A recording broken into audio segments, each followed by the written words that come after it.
I never thought I'd be the kind of guy who'd end up in a small, damp room in London, staring at the ceiling night after night, wondering where it all went wrong. But here I am, 40 years old, alone, and flat broke. The room's nothing more than a box, really. One window, cracked walls, and a bed that creaks with every toss and turn. I can't even remember the last time I felt hope. All I know is that every day blends into the next, and every night I lie awake, thinking maybe it'd be easier if I just didn't wake up. It was one of those dark nights, the kind where the cold seeps into your bones, and the silence is almost too much to bear. I must have drifted off at some point because I woke up to a strange chill in the air. It was more than the usual draft. It felt unnatural. I rubbed my eyes, thinking I was dreaming, but there, standing by the foot of my bed, was a figure. Tall, pale, and almost see-through, like something out of a nightmare. But it wasn't a nightmare. I was wide awake, and this ghostly figure was staring right at me. "Greg," it said, in a voice that sounded like a whisper carried on a cold wind. "I'm Damien. I've come to offer you something." I didn't scream, though I probably should have.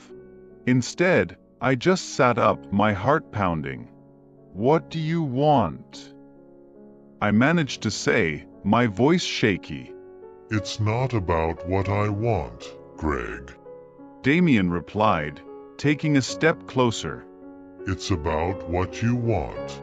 I know you're desperate. I know you feel like there's nothing left for you in this world. But I can change that. I can give you wealth, success, everything you've ever dreamed of. All I ask in return is your soul." I stared at him, my mind racing. Was this real? Was I finally losing it? But there he was, a ghost offering me a deal straight out of some old folktale. "You want my soul?" What, like a devil's bargain? I asked, half joking, half terrified. "Call it what you will. Damien said with a thin smile. But I've made deals like this before. Let me show you." And before I could say another word, the room spun around me, and suddenly, I wasn't in my shabby flat anymore. We were standing in a grand, lavish office. At the desk sat a man I recognized instantly, Andrew Carnegie, the steel tycoon. But this wasn't the powerful, confident figure history remembers. He looked young, unsure, and anxious, like a man on the brink of failure. "He was once like you," Damien said, his voice echoing in the spacious room. "Broke, struggling, and ready to give up. But I made him an offer. Wealth beyond measure in exchange for his soul. And look how it turned out for him. He became one of the richest men in the world." I watched as Carnegie signed a piece of parchment, sealing his fate. The room faded away, and I was back in my dingy flat, Damien standing before me again. "Think about it, Greg," he said, his eyes gleaming. "You could have everything. I'll come again tomorrow night. We'll speak more then." I barely slept that night. How could I? The temptation was real, gnawing at me. Wealth, success, all the things I'd wished for while scraping by, day after day.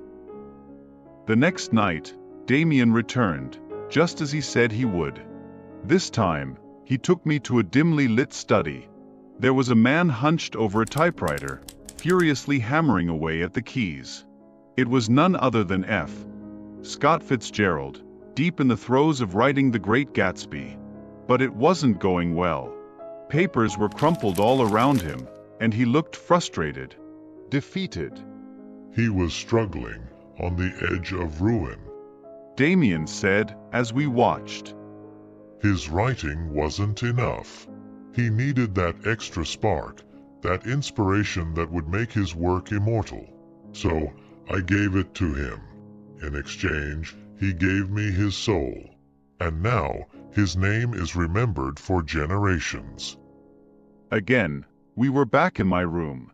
Damien's voice was smooth, persuasive. You see, Greg, greatness comes with a price. But it's worth it, isn't it? Tomorrow night, I'll show you one last story. Then you can make your choice. By now, my mind was a mess.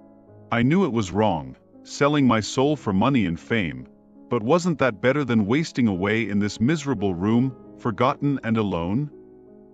The final night came, and Damien appeared as usual. This time, he took me to a smoke-filled bar, where a young man was performing on stage. He had a voice like no other, raw and powerful. It was Robert Johnson, the legendary blues musician. He made a deal with me at the crossroads. Damien said with a smirk. Gave me his soul for talent and fame. People still talk about him, long after he's gone. Imagine that, Greg. People talking about you like that. Back in my room, Damien was almost gloating. Now you see, Greg, the power of a deal with me. Sign this. He said, producing a piece of old parchment. And you'll have everything you want. In 14 days, I'll return to collect what's mine. All you need to do is seal it with your blood. He left the paper on my desk and disappeared. I stared at it for what felt like hours. A part of me was tempted, really tempted. But something didn't sit right. Was I really willing to give up my soul for money? For fame? The more I thought about it, the more I realized that the people Damien had helped were all haunted by their success. Was that what I wanted? By morning, I knew what I had to do. Instead of signing that cursed paper, I grabbed my laptop and started typing. I wrote everything down, every detail of my encounters with Damien, every story he'd shown me. And then, on a whim, I posted it all online. I didn't expect much. Maybe a few people would read it, maybe they'd laugh it off as fiction. But within hours, my story went viral. People were fascinated, debates sparked, articles were written. In days, interviews were requested. And suddenly, I wasn't invisible anymore. Money started pouring in from ad revenue, sponsorships, even book deals. My life turned around in ways I never expected. All without signing that damn paper. The 14 days passed, and just as he promised, Damien showed up. He was angry, his pale face twisted in rage. Where's the paper? He demanded. I pointed to it, still untouched on the desk. I didn't need it, I said calmly. Turns out, I can make my own way without selling my soul. Damien's face darkened. He grabbed the paper, crumpling it in his bony hand, and then, with a furious hiss, he vanished. The room was suddenly warmer, lighter. He was gone, and I was free. It's been months since that night. Life's not perfect, but it's good. I've got a steady income, new opportunities, and for the first time in years, a sense of purpose. I'm not rich, not famous like those other guys Damien helped, but I'm happy. And I still have my soul.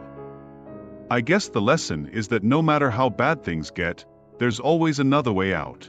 You don't need to make deals with ghosts or devils. Sometimes, you just need to share your story with the world. You never know who's listening. So yeah, I didn't take the easy way out. And it turns out, that was the best choice I ever made.